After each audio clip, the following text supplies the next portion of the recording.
Marry Me, and Bear. Strong Sons, a giant cowboy cornered a lonely teacher. The austere schoolhouse was Eleanor Hayes's fortress, a lonely bastion of quiet order against the pervasive grit of Redemption Gulch. Here, amidst the scent of chalk dust and worn paper, she wasn't the town's spinster. She was a sovereign reigning over meticulously stacked books and the fading echoes of children's lessons. She was erasing the last smudges from the slate when the doorway darkened. He didn't knock.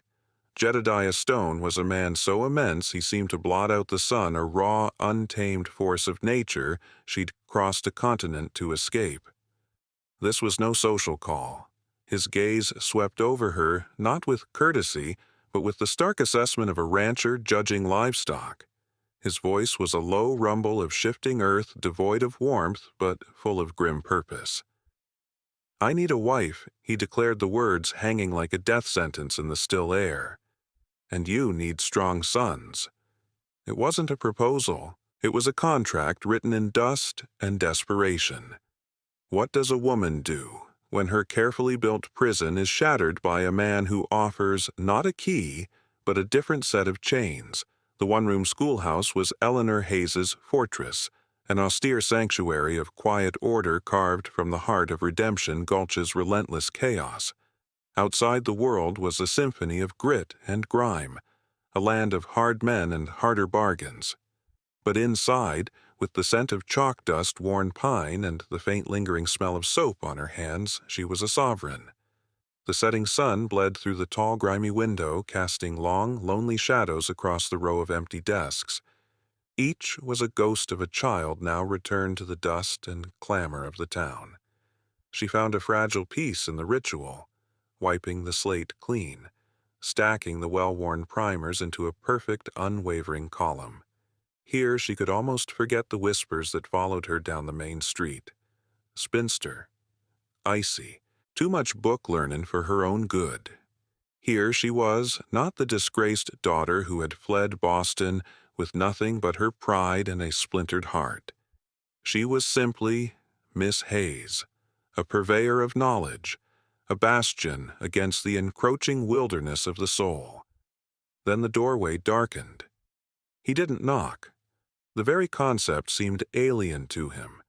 Jedediah Jed Stone was a man so immense he seemed to blot out the dying light, a walking mountain of shadow and substance.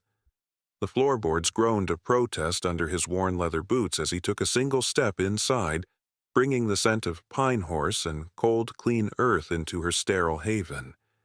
He was the wilderness she had fled, the raw, untamed force she had crossed a continent to escape.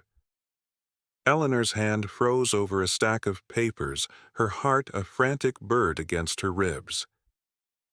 "Can I help you, Mr. Stone?" Her voice was crisp, a shield of Eastern civility against his raw presence. His gaze swept over her not with courtesy but with the stark, unnerving assessment of a rancher judging livestock. It was a look that stripped away her title, her education, leaving only the bare practical facts of her existence, a woman alone. His voice was a low rumble of shifting earth devoid of warmth, but full of a grim, unnerving purpose. "I need a wife," he declared. The words, so stark and stripped of sentiment, hung like a death sentence in the silent room.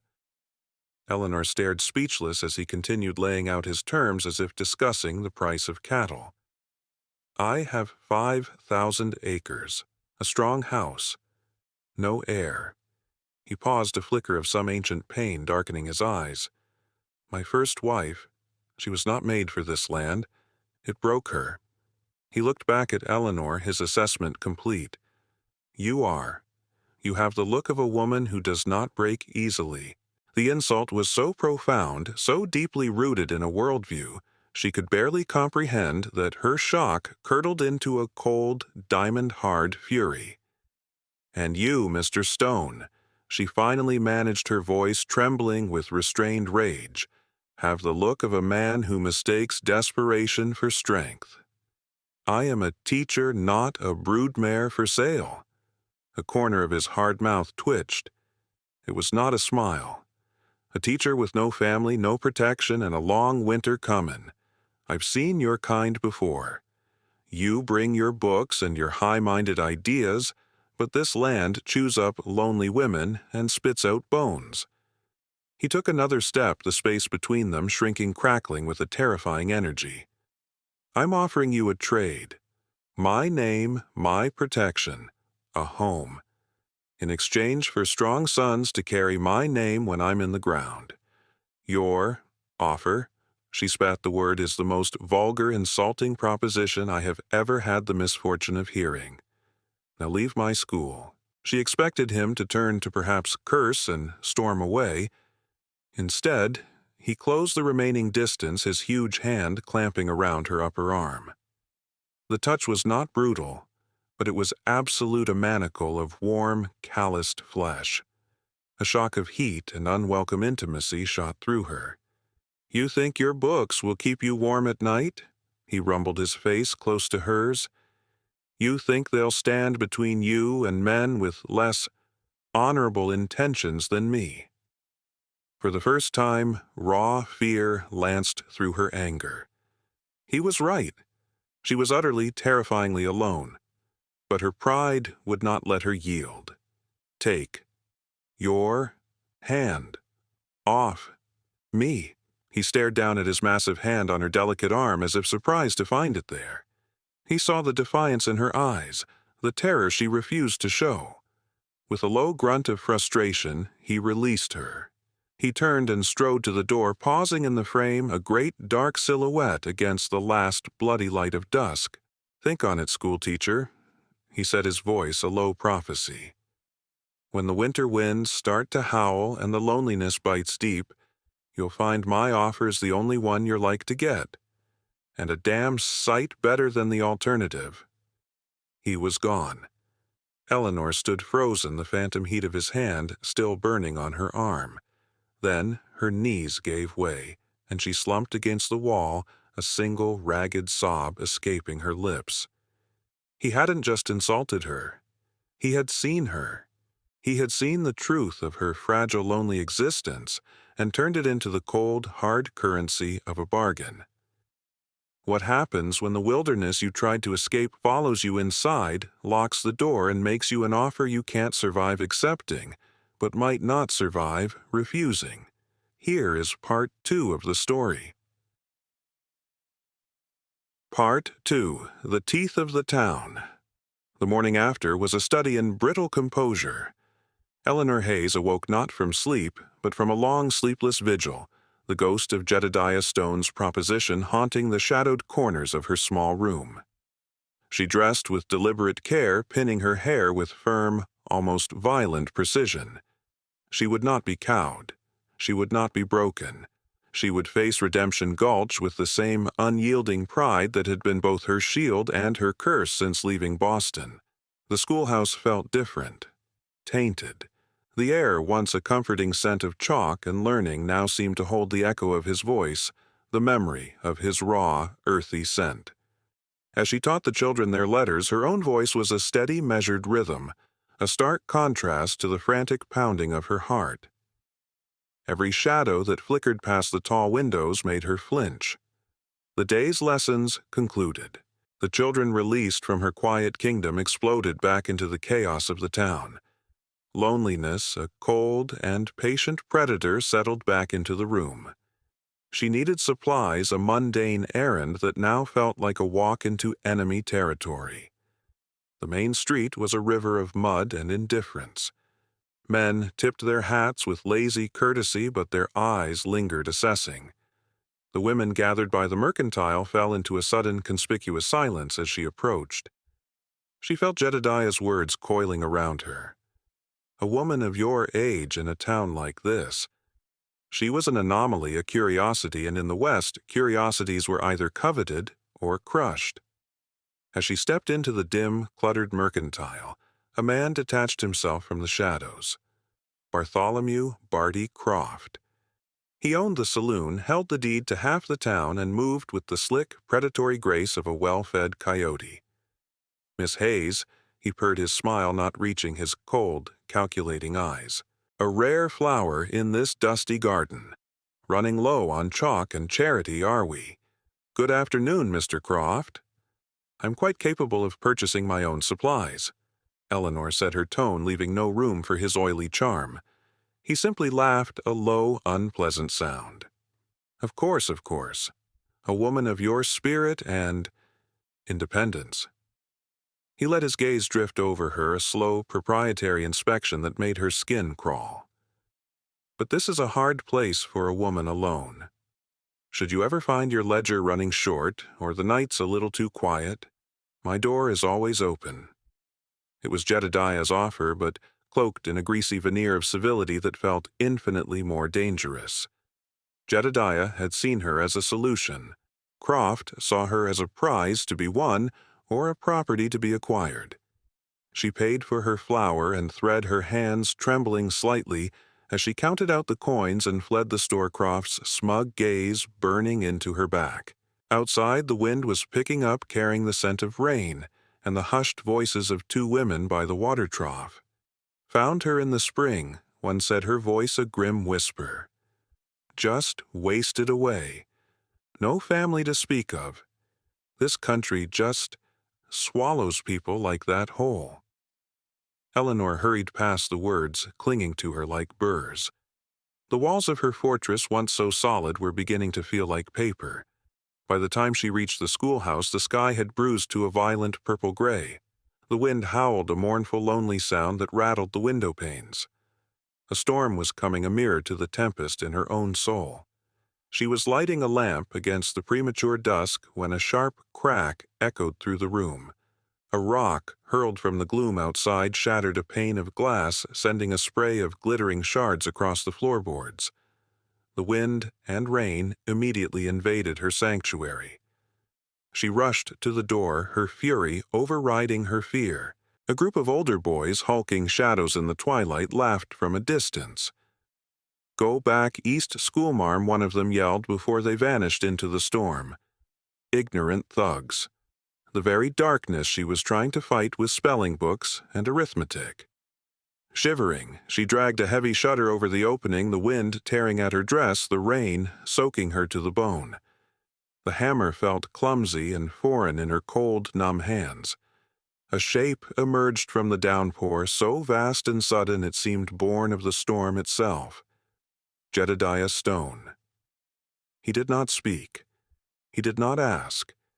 He simply moved, his presence an absolute. He took the hammer from her unresisting fingers, his hand engulfing hers for a brief, shocking moment of warmth. With 3 powerful, efficient blows, he drove the nails home, securing the shutter, silencing the wind. The man who had violated her sanctuary was now impossibly the one repairing its walls. He was done in seconds. He turned to her, his massive frame shielding her from the worst of the storm. His eyes found hers in the dim light, and there was no triumph in them, only a grim, quiet confirmation. The teeth, he said, his voice a low rumble beneath the thunder. They come in all sizes. He turned to melt back into the tempest. Wait. She heard herself say the word, a whisper against the wind. He paused, looking back. Before he vanished, he set a heavy bundle on the porch just inside the doorway. A freshly skinned rabbit and a small, tight stack of dry firewood. It was not a gift. It was a provision. A stark, practical statement written in the language of survival. He disappeared into the driving rain.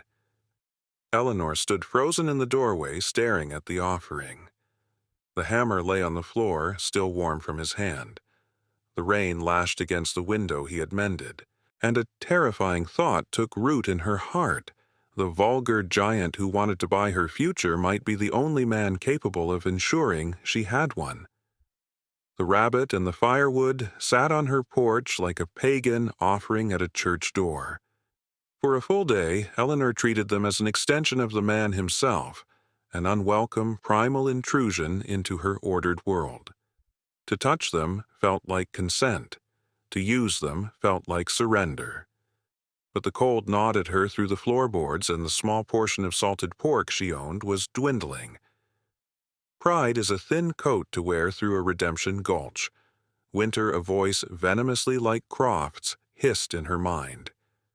On the second night, with a silent simmering fury at her own weakness, she built a small hot fire with his wood and cooked his rabbit. The meat was rich and sustaining. It tasted of the wild of survival.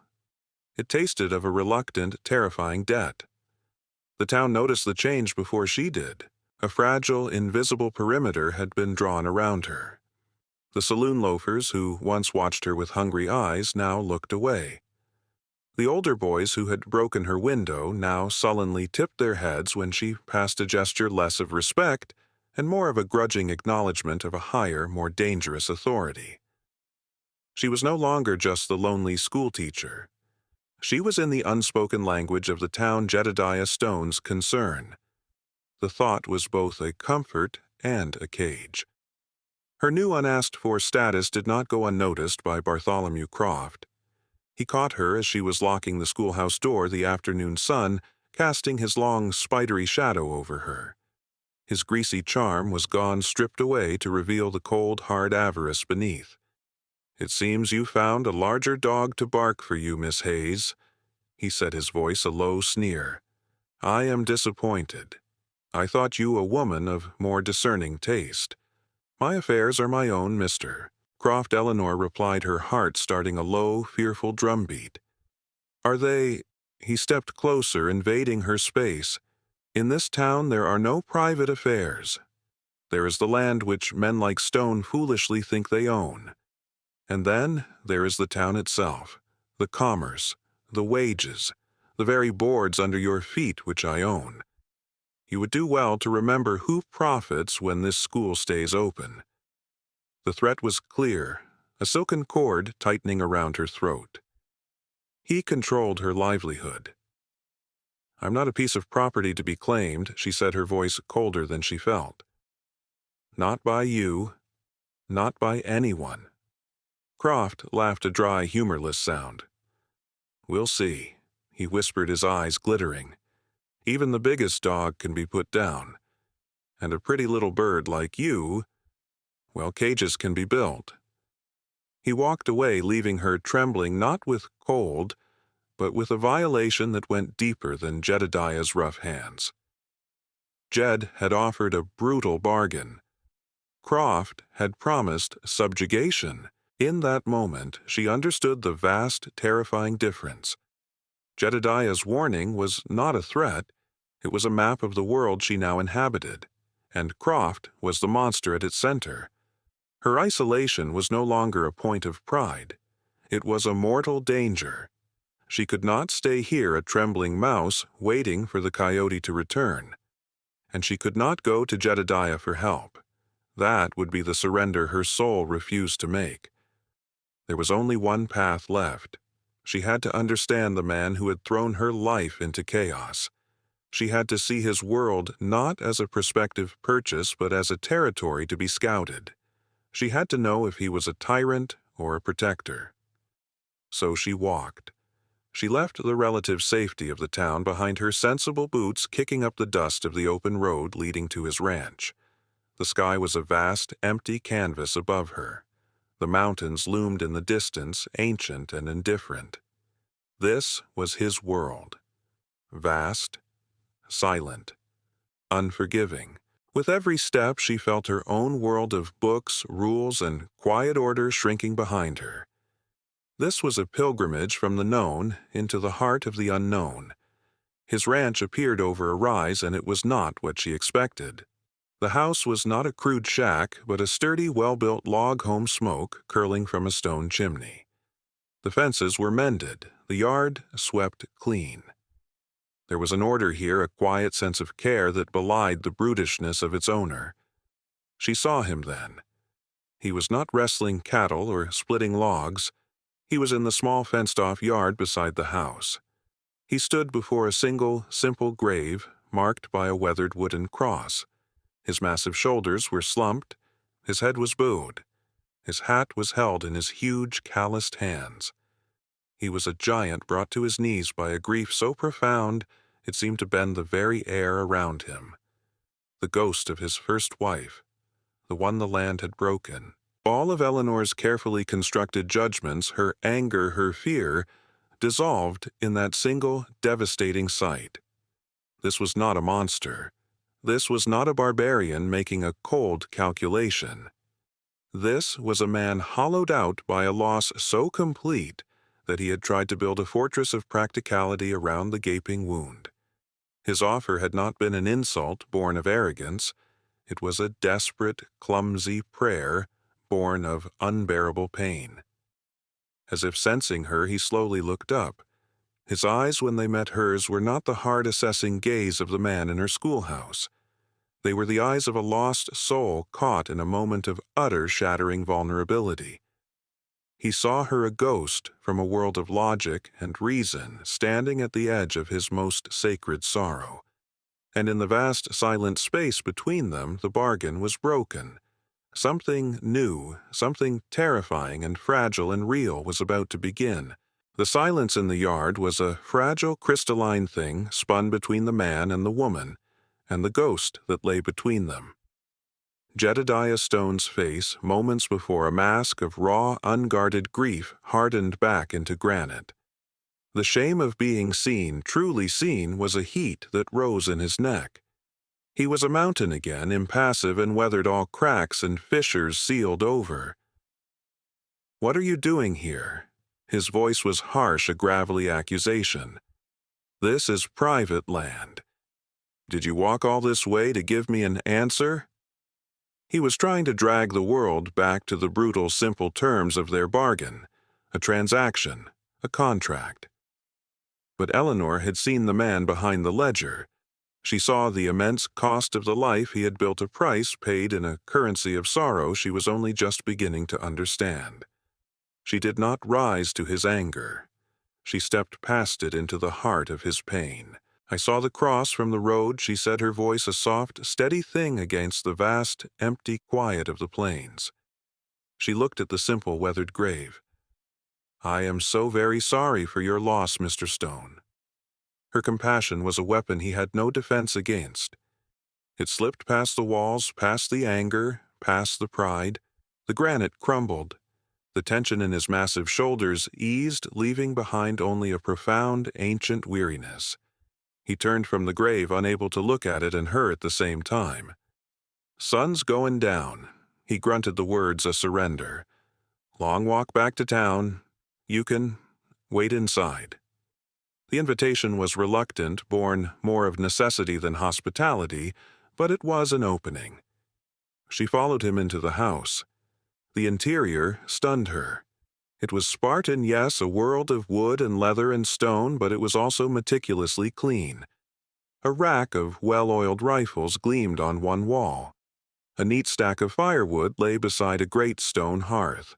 On a simple plank shelf sat a worn Bible and almanac and a thick book on animal husbandry. It was a home built by a man who valued order, a man who fought chaos with routine. A man, she realized with a jolt, who was not so different from her. And there by the fire was the ghost. A small rocking chair, its wood carved with delicate climbing roses. It was too small, too graceful for a man his size. It was a shrine, a silent, heartbreaking testament to a life that had been a love that had been lost. He moved about the room with a surprising, quiet efficiency, his large hands gentle as he prepared coffee, his movements a familiar dance with the ghosts in his home. They sat at a heavy wooden table, the steaming mugs between them, the silence thick and charged with unspoken things. She broke it first. "You've built a fine home, Mr. Stone." "It's just land," he said, his gaze fixed on the fire. "Wood and stone." "No," she said softly. "It's more than that. It's a legacy. That's what this is about, isn't it? The sons. To pass this on. To make sure it all meant something." He was silent for a long time, the firelight playing over the hard lines of his face.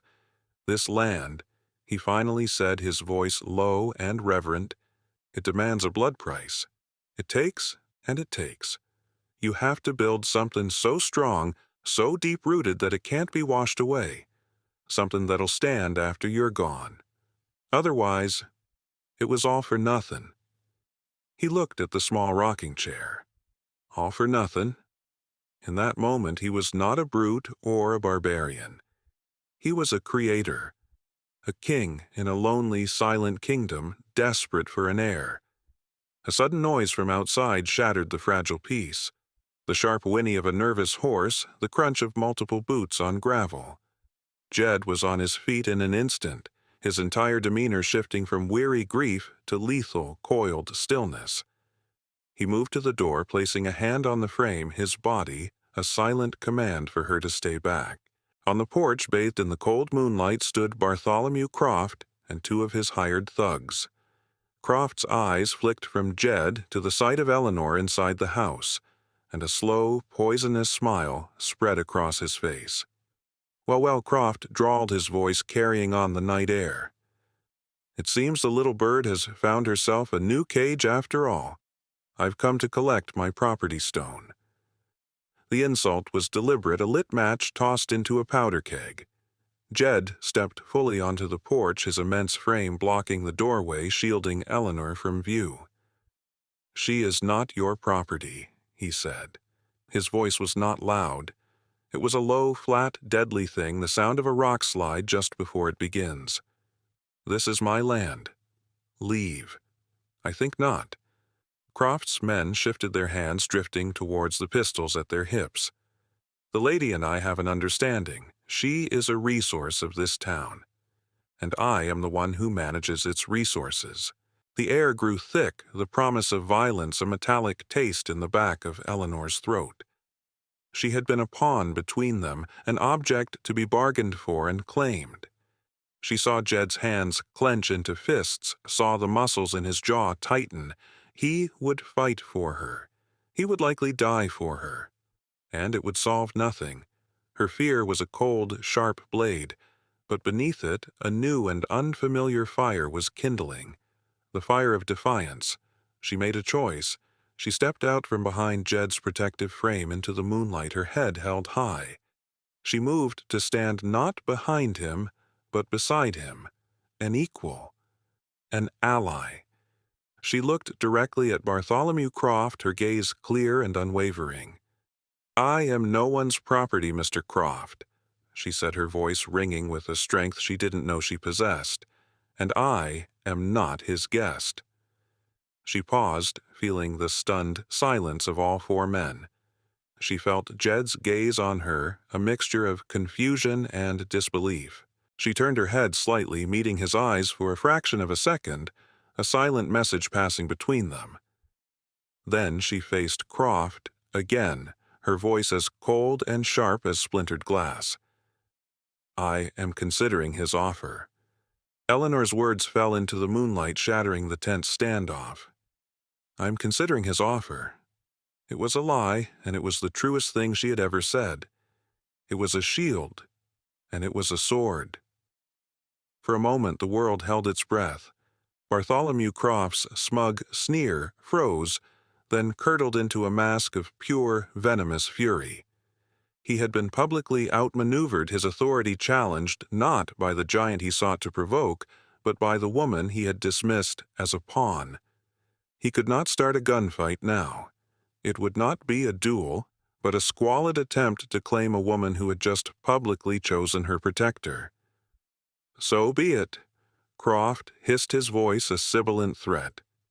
"Enjoy the cage you've chosen, Miss Hayes. The winter is long, and this valley has many ways of collecting its debts."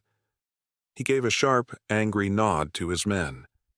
They backed away, melting into the darkness, but the promise of their violence lingered, a poison in the air. The night rushed back in, suddenly quiet. The immediate danger had passed, leaving behind a silence so profound it was a ringing in Eleanor's ears. She stood beside Jedediah, acutely aware of the chasm her words had opened and the fragile, terrifying bridge they had built across it. He turned to her, his face a landscape of shadows in the moonlight, his expression unreadable. "Do you know what you've just done?" he asked, his voice a low, rough thing stripped of its earlier harshness, leaving only a raw, bewildered edge. "You painted a target on this whole ranch. On yourself. He painted that target when he looked at me as if I were a line in his ledger, she retorted, her voice gaining strength. I merely chose my ally in the war he had already declared. An ally. The word sounded foreign on his tongue. He took a step back towards the warmth of the house, gesturing her inside. This isn't some debate in a Boston parlor, Miss Hayes. What I offered you, I know precisely what you offered Mr. Stone, she said, following him into the firelight. A trade. A loveless contract for sons and survival. She met his gaze, her own unwavering. But what I saw on that porch tonight was not a contract. It was a man protecting his home. I chose the man, not the bargain. Her words struck him with the force of a physical blow.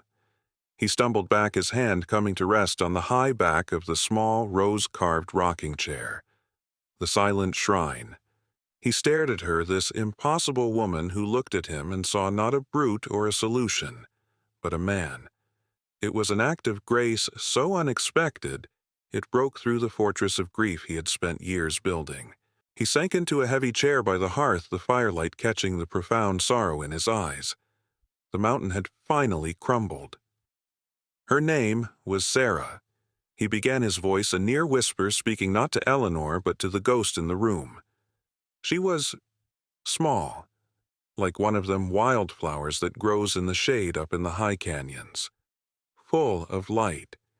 He looked at his own massive, calloused hands.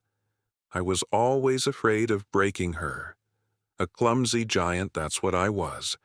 My whole life I'd learned to be strong, to wrestle this land into submission. But with her, I tried to be gentle.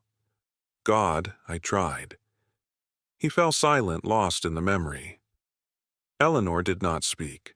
She simply listened, her heart aching with a pain that felt as real as her own. When the baby was coming, he continued, his voice thick with unshed tears. I built that chair. Carved every damn rose myself. I thought we would have a life. A real life. He took a ragged, shuddering breath. But the baby, it was a boy, a big boy, my son. The pride and the agony in those two words tore through Eleanor. He was too big for her. She was too small, too delicate. She broke. He finally looked at Eleanor, his face a roadmap of a pain so deep it had no bottom. I am a man who builds things to last out of stone and timber. I tried to build a family with a woman made of silk and sunlight, and I crushed her with the very thing I was meant to give her. My son. My strength. Now she understood. The brutal bargain. The demand for a strong wife. It was not a callous calculation. It was a penance. A desperate, misguided attempt to never again destroy something beautiful with his own monstrous strength. So I made a vow, he rasped, his confession filling the silent room. Never again. If I were to have a family, it would be a fortress. Built of stone through and through. I needed a wife who wouldn't break. It wasn't about love. It was about not creating another ghost for that yard. He fell silent. His story told, the raw, bleeding wound of his soul laid bare at her feet. In the flickering light, Eleanor saw not a brute, but a man imprisoned by his own grief. She who had fled a judgment now sat before a man who had judged and condemned himself to a life without love. Slowly she rose from her chair, crossed the space between them, and did the only thing she could. She reached out and placed her small trembling hand on his massive, clenched one. The touch was a spark in the darkness. He looked up, his eyes filled with a lost, helpless sorrow. That bargain is void, Mr. Stone, she whispered. He flinched, expecting the final blow, the departure, the confirmation of his own unworthiness. I will not be a wife made of stone, she continued, her voice clear and strong, and I will not trade sons for protection. She took a breath, holding his gaze, her decision made not in fear or desperation, but in a newfound clarity. But I will accept an alliance. You have a war to fight with Mr. Croft. So do I. I have my mind, you have your strength. Let us be partners. We will face him together." She paused, the weight of her next words changing everything. "And we will see what grows from that." Their alliance was a quiet working thing, a silent treaty signed in the glow of the hearth fire. The days at the ranch fell into a strange new rhythm. By day, Eleanor the schoolteacher became a general of paper and ink. She spread Jedediah's land deeds, water rights, and old territorial maps across the great wooden table, her mind a sharp surgical tool, searching for a weakness in Croft's armor. Jedediah the rancher became a sentinel. He rode the borders of his land, his presence a stark and silent warning. He was a living fence, and no one dared to cross it. In the evenings they would sit in a shared, comfortable silence. He would clean a rifle or mend a piece of tack. She would read by the firelight. He never again sat in the small rose-carved rocking chair, but its presence was no longer a ghost between them. It was a shared memory, a quiet acknowledgement of the pain that had impossibly brought them together. She learned the man in these silences. She saw the gentleness in the way he treated his horses, the deep reverence in the way he spoke of the seasons. He was not a brute. He was a man of the earth, as solid and dependable as the mountains themselves. The breakthrough came not from his papers, but from hers, from a dusty copy of the original Redemption Gulch Township Charter she had sent for weeks ago. Her finger traced a line of faded, elegant script. A clause long forgotten stating that the spring feeding the entire valley, the very spring Croft was damning to hold the other ranchers hostage, was designated as public trust land. It could never be privately owned. Croft's entire empire was built on a lie protected by a conveniently lost piece of paper. "He is not a king," she whispered, a fierce, triumphant light in her eyes. "He is just a common thief." They did not wait for him to strike. They took the war to him, to the heart of his power, the saloon. The room was thick with the smell of stale whiskey and fear when they walked in. Every eye turned. Croft sat at a table in the back, a smug king on a wooden throne. Jedediah stood by the door, a mountain of quiet menace, his purpose not to fight, but to ensure his ally was heard. An interesting spectacle, Croft sneered. The schoolmarm and her pet bull preaching from my pulpit. Eleanor walked to the center of the room, the charter held in her hand. She did not look at Croft. She looked at the hard-worried faces of the ranchers and farmers he was strangling. "This is not a pulpit, Mr. Croft. It is a courtroom. And this," she held up the charter, "is the law." Her voice, clear and sharp, cut through the smoky haze. She explained the charter, the public trust, the decades-old lie. "He has been selling you your own water. He has built his fortune on your thirst." A low murmur rippled through the crowd, a sound of dawning, angry realization. Croft's face went pale. Exposed, his power evaporating, he reached for the pistol at his hip, but it was too late. The men he had bullied and bled dry were on their feet, their faces a mask of cold fury. The town he owned had turned on him. The sun was setting on the porch of the ranch house, painting the sky in hues of rose and gold. The war was over. Croft was in the custody of a federal marshal, his empire of dust and deceit dismantled by a single piece of paper. The silence between Eleanor and Jed was different now, full of a deep, unspoken tenderness. "Your mind," Jedediah said, his voice a low rumble. "It's a sharper weapon than any Colt I've ever fired." He looked towards the small lone grave, then back at her, his eyes full of a quiet, painful grace. "The alliance is fulfilled. You are free, Eleanor. You owe me nothing. Your schoolhouse is waiting." He was giving her an out. He was setting her free from any bargain, real or imagined. She looked out at the vast, beautiful land they had saved together, then at the strong, lonely man beside her. She thought of her small, tidy schoolhouse. It had been her fortress. Now it just felt empty. "I'm not the same woman who walked out to this ranch." "Jedediah," she said softly, using his name for the first time. She turned to him, a small, brave smile touching her lips. What if this is the place I was running to all along, and not the one I was running from? He looked at her, at the impossible, beautiful strength he had mistaken for mere practicality. He reached out his massive, calloused hand, gently taking hers. It was not the grip of a contract. It was the touch of a beginning.